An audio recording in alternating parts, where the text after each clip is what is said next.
به به حاج قاسمو خوش اومدی پشمالو. ببین من میخوام تو رو با چند تا از تازه ترین ابزارهای شکنجه آشنا کنم.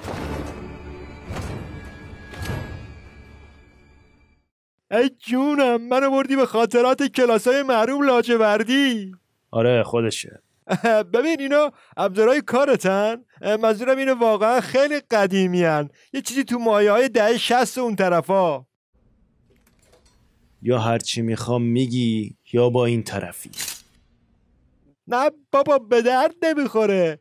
البته من هرچی بخوای میگم توف تو گور امام. خوبه؟ یعنی شما دارید تو ایران؟ بابا این گوشکوب چنگکی مال سال 60 شریعت مداری اختراعش کرد.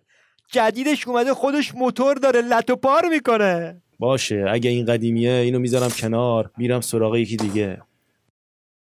نظرت راجع به این یکی چیه؟ این طراحش محمد جواد لاریجانی بوده. الان طرح جدیدش داده خودش میگه خیلی بی خطره.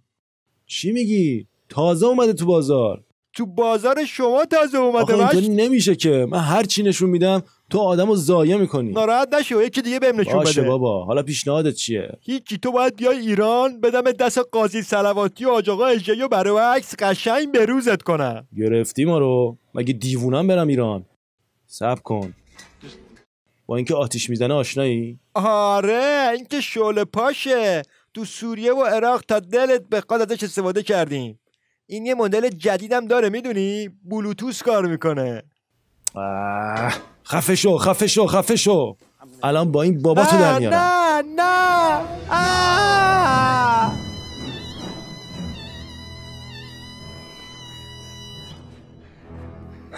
خب حالا سردار سیب زمینی، ببینم بدون این پشما هم میتونی زرزر کنی. ریشم، این ریشو امام بهم یادگاری داده بود. ریشتو دود میکنم.